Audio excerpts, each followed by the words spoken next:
अमाल बाब 27। जब जहाज़ पर इतालिया को हमारा जाना ठहर गया तो उन्होंने पौलुस और बास और कैदियों को शहनशाही पलटन के एक सूबादार यूलियस नाम के हवाला किया और हम अद्रमुत्तइम के एक जहाज़ पर जो आसिया के किनारे की बंदरगाहों में जाने को था सवार होकर रवाना हुए और थसलनीके का अरिस्तर्खुस मकदूनी हमारे साथ था। दूसरे दिन सैदा में जहाज़ ठहरा और यूलियस ने पौलुस पर मेहरबानी करके दोस्तों के पास जाने की इजाज़त दी ताकि इसकी खातिरदारी हो। वहाँ से हम रवाना हुए और कुप्रुस की आड़ में होकर चले इसलिए कि हवा मुखालिफ थी। फिर हम किलिकिया और पंफिलिया के समुंदर से गुजरकर लूकिया के शहर मूरा में उतरे।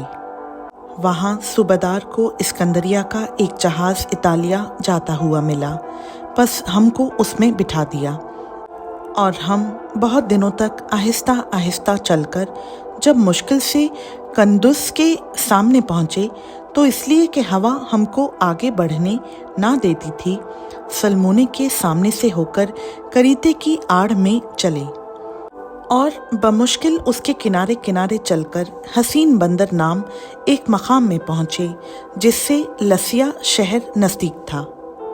जब बहुत अरसा गुजर गया और जहाज़ का सफ़र इसलिए ख़तरनाक हो गया कि रोज़ा का दिन गुजर चुका था तो पौलुस ने उन्हें ये कहकर नसीहत की कि ऐ साहिबो, मुझे मालूम होता है कि इस सफ़र में तकलीफ़ और बहुत नुकसान होगा, ना सिर्फ माल और जहाज़ का बल्कि हमारी जानों का भी।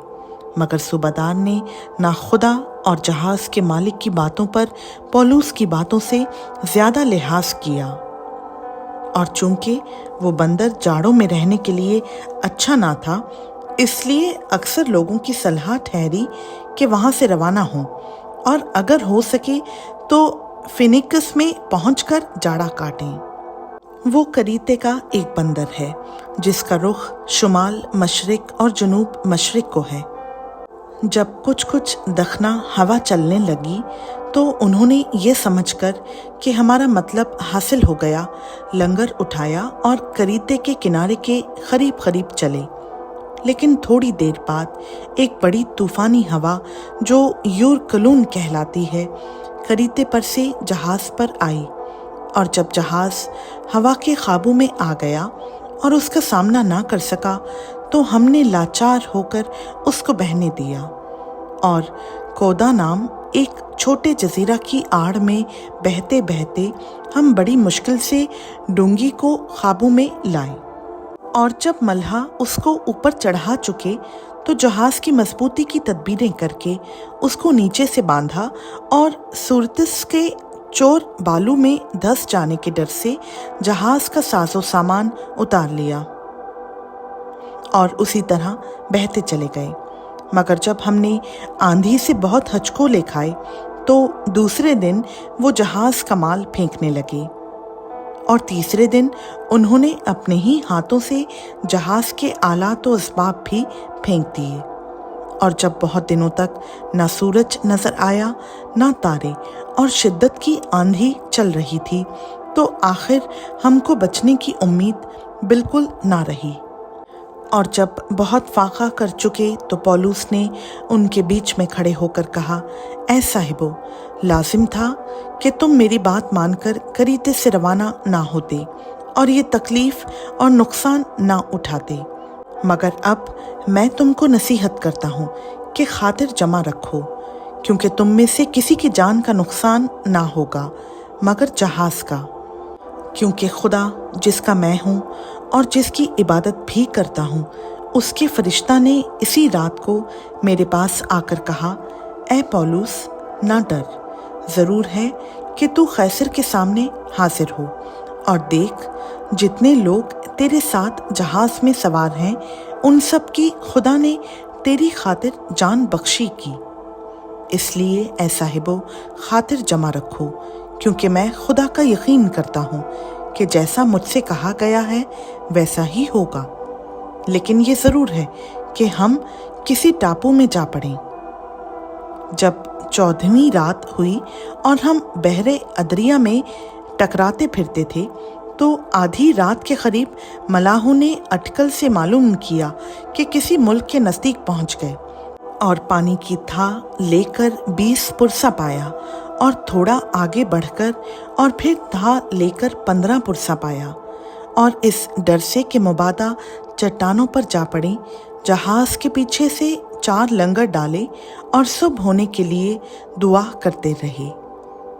और जब मलाहों ने चाहा कि जहाज पर से भाग जाएं और इस बहाना से कि गुल्ही से लंगर डालें, डोंगी को समुंदर में उतारा।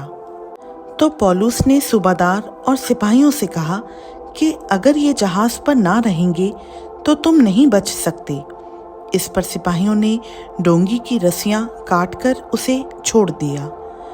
और जब दिन निकलने को हुआ तो पौलुस ने सबकी मिन्नत की कि खाना खा लो और कहा कि तुमको इंतज़ार करते करते और फाका खींचते खींचते आज 14 दिन हो गए और तुमने कुछ नहीं खाया, इसलिए तुम्हारी मिन्नत करता हूँ कि खाना खा लो, क्योंकि इस पर तुम्हारी बेहतरी मौकूफ़ है और तुम में से किसी के सर का एक बाल भी का ना होगा। ये कहकर उसने रोटी ली और उन सब के सामने खुदा का शुक्र किया और तोड़कर खाने लगा। फिर उन सब की खातिर जमा हुई और आप भी खाना खाने लगे। और हम सब मिलकर जहाज में 276 आदमी थे। जब वो खाकर सैर हुए तो गेहूं को समुंदर में फेंककर जहाज को हल्का करने लगे। जब दिन निकल आया तो उन्होंने उस मुल्क को ना पहचाना, मगर एक खाड़ी देखी जिसका किनारा साफ था और सलाह की कि अगर हो सके तो जहाज को उस पर चढ़ा लें। बस लंगर खोलकर समुंदर में छोड़ दिए और पतवारों की भी रस्सियां खोल दी और अगला पाल हुआ कि रुख पर चढ़ाकर उस किनारे की तरफ चले, लेकिन एक ऐसी जगह जा पड़ी जिसकी दोनों तरफ समुंदर का जोर था और जहाज जमीन पर टिक गया। बस गुल्ही तो धक्का खाकर फंस गई, मगर दुम्बाला लहरों के जोर से टूटने लगा। और सिपाहियों की ये सलाह थी कि कैदियों को मार डालें कि ऐसा ना हो कोई तैर कर भाग जाए। लेकिन सूबादार ने पौलुस को बचाने की गर्ज से उनको इस इरादा से बाज रखा और हुक्म दिया कि जो तैर सकते हैं पहले कूदकर किनारे पर चले जाएं और बाकी लोग बास तख्तों पर और बास जहाज की और चीज़ों के सहारे से चले जाएं। और इसी तरह सब के सब खुशकी पर सलामत पहुंच गए। खुदा उनका पाक कलाम का पढ़ा, सुना, समझा और कबूल किया जाना हम सबों के लिए बाइस बरकत हो। आमीन।